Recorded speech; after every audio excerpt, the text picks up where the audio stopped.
Everyone has their own Shangri-La. Our story begins here with my two friends. My name is Franklyn Dunbar. I grew up in Anchorage, Alaska, and right now I'm living in Missoula, Montana, working as a software developer and data scientist.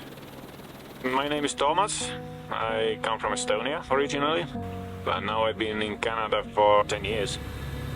I think it was a few years ago when I heard about that Cerberus Falls is one of the highest waterfalls in Canada, and I looked it up in Google Earth and I saw this crazy valley with waterfalls all over.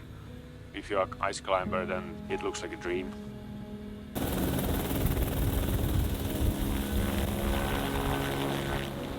I was like a kid in a candy shop. Jesus. This area is absolutely one of the most stunning places I've ever been. Frank, how do you think about climbing? I want to climb that one and that one and that one and that one and that one and that one and that one and that one. We should stay here for 1 month. 1 whole month with 1 week's worth of food.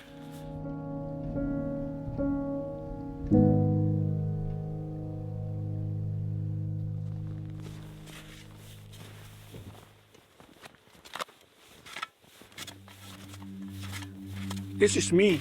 My name is Rongqin Su. I was a nomadic alpine in China for many years. All my life was about exploring higher mountains and seeking further ascents. Until 10 years ago. In that 2 years, my friend passed away in climbing accidents. Each time I went out to rescue them, only found their dead bodies. After I carried down both Charlie and Kristen's bodies from the mountain, it just made me don't want to climb anymore. It gives me fear about it really bad. I never want to return to the mountains. Today we will go and take a look around because its visibility is so bad, so don't really see anything. I grew up in Estonia. By the time I was a kid, it was still part of Soviet Union. Mountains came into my life later, like when I was in university. From the Soviet times, there are good connections between Estonian mountaineers and Russian mountaineers, and a lot of mountains in Russia. And after my first trip to the mountain, I was hooked. Slow motion avalanche.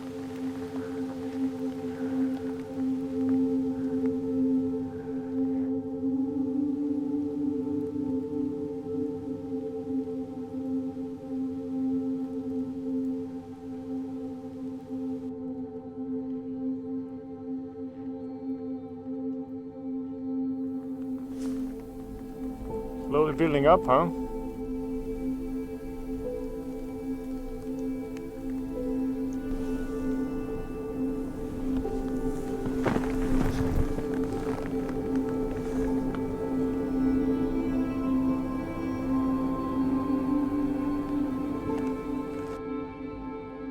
My dad's family relocated to Barrow, Alaska, which is now known as Utqiagvik, the early 80s. Their family was originally from Trinidad and Tobago. I've had a pretty fluid identity growing up, particularly as a person of color. Like 10 years ago, you really it was hard for just like a high school kid to get into ice climbing. That's niche. Well, I was fortunate enough to have a handful of people that I was buddies with who were willing to share that with me and who were exposed to that to me. So yeah, that's how I got into climbing. I'm Estonian. For most people here that means Eastern Europe, if not Russian, that I would strongly disagree with. I would describe myself more as a Scandinavian, like Finnish person. People often ask me in Canada, how was it to grow up in Soviet Union? And I mean, you're a child, you're a kid, you're living your life, you have childhood, you play with your friends and eat ice cream, and yeah, life is fun. Hey there. We're gonna climb the right one. It is nice to be in Alaska because there's a culture around going on really long expeditions, which is fun, and people seem to relish discomfort a bit more. I really enjoyed as a kid and just being out there. The self-sufficiency is particularly inspiring to live in that environment for a couple of days.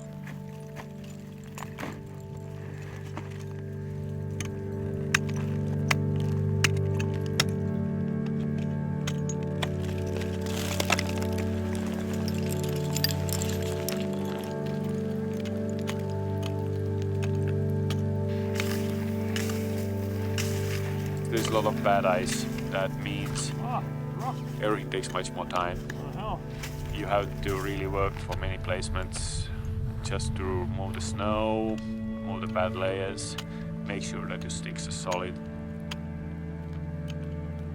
One of the main undertones for this trip was these are big, beautiful ice lines. Conditions were challenging this trip because we had obviously quite a bit of snowfall while we were here. That is a challenge for water ice climbing, in that you have sort of a crust layer. When you're climbing, you really need to be very conscious.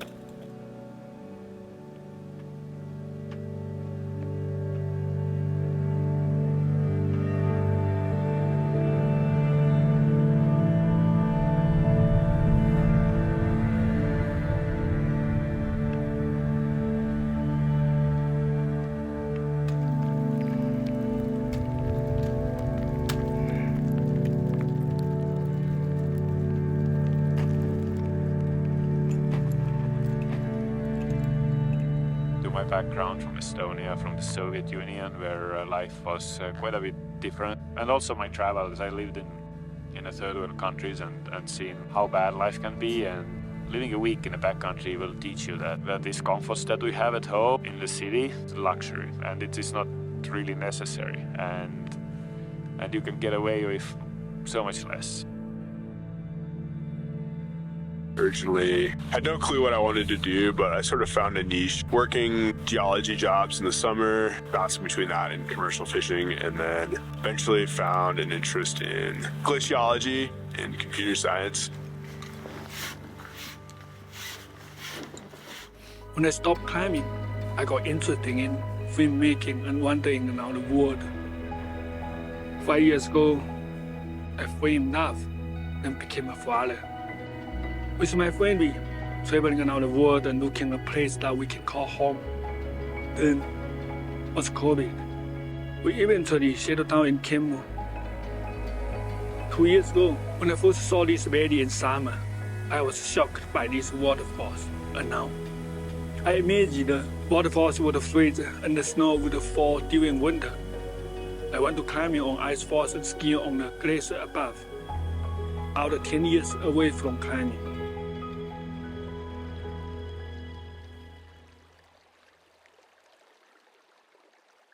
In this July, I will have a kid. This is definitely gonna change my routine. The priorities are gonna shift. I really embrace this trip. It's gonna be one of the last bigger trips before I will concentrate on my family more. You get to see it from both eyes, right? You have your climbing experiences and you have the scientific understanding. It's fun to think about it from different perspectives, and then you get to bring them together to be here and do the climbing. The fourth day, we went to climb the Blue Lagoon, one of the best looking lines in the valley.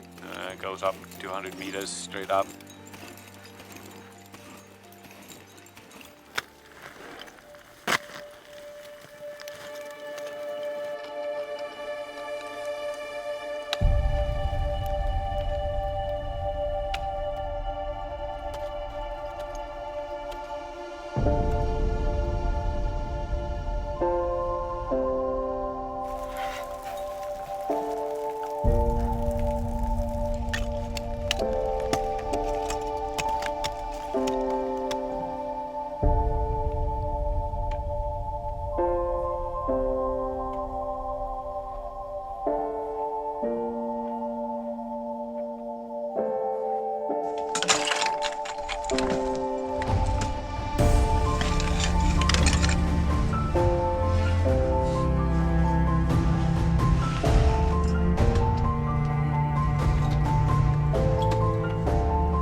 you doing? Doing great. Yeah, time for hungry? Oh yeah. How's the climbing today? Good? So good.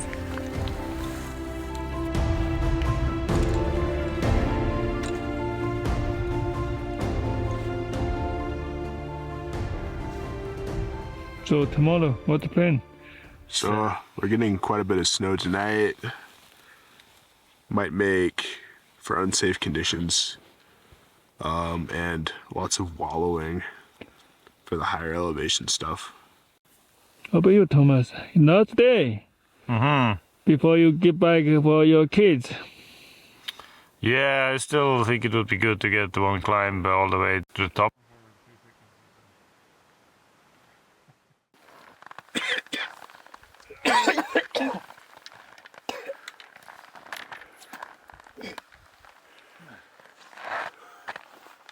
How you feel? You good? You good? Yeah. You still have fever? Yeah, I'm definitely running hot, but you know what? It'll keep me warm on the climb.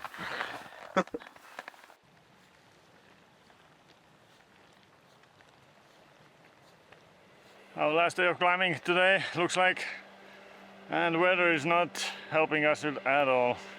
Our big goal, that was to climb Cerberus Falls, main kind of line that connects the valley floor with the top of the canyon.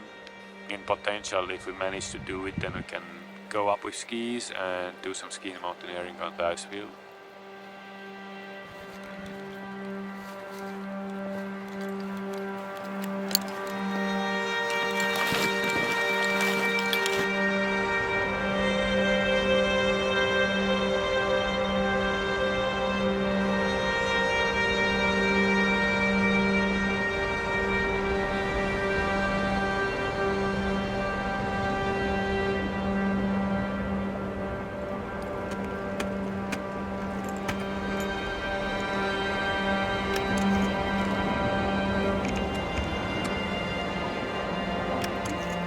Two summers ago, I watched these waterfalls going downstream me.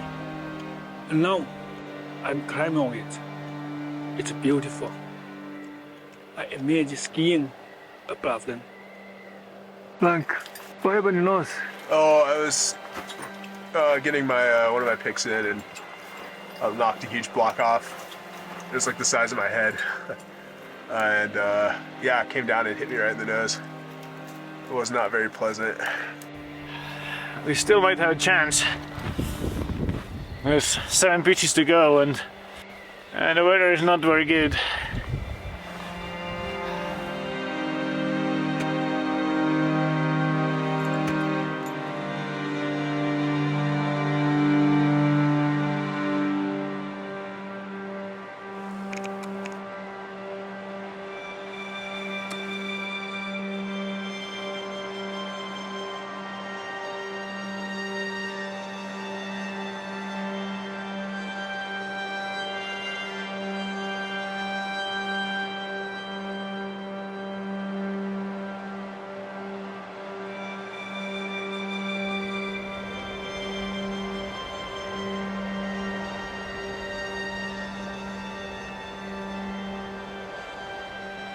Sorry, man. I think this is the place to turn around. It's just no time. And the weather is not helping. It's wind is building up and the snow is coming in, so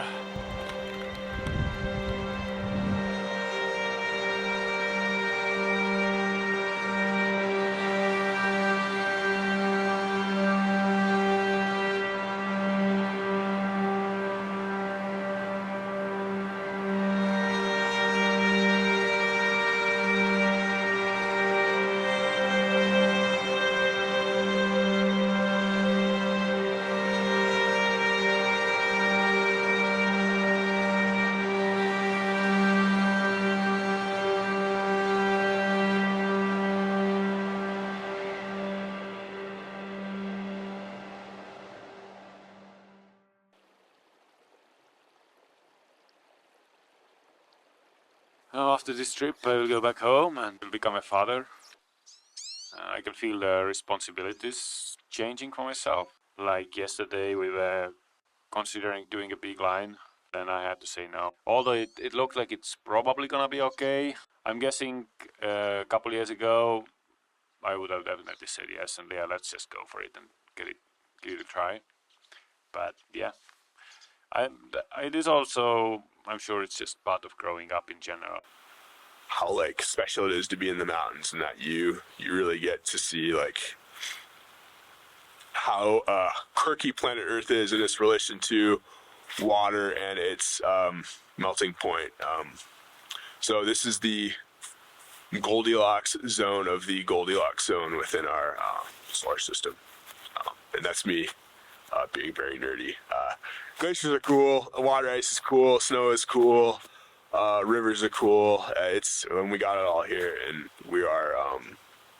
It is a fact of life in our everyday reality in this type of climbing. You know what is do like walking in the blue Shangri-La. Amazing, man. Very amazing. So beautiful.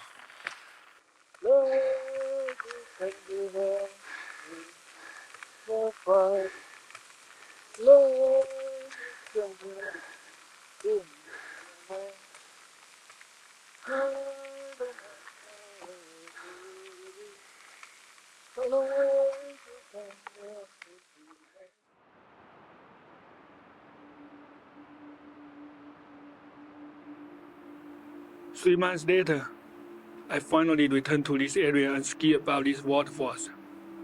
It was amazing.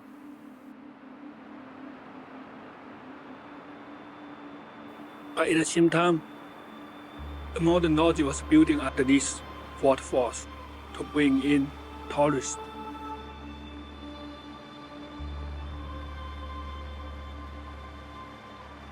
It feels surreal to watch all these changes. I began to wonder, is this still my Shangri-La?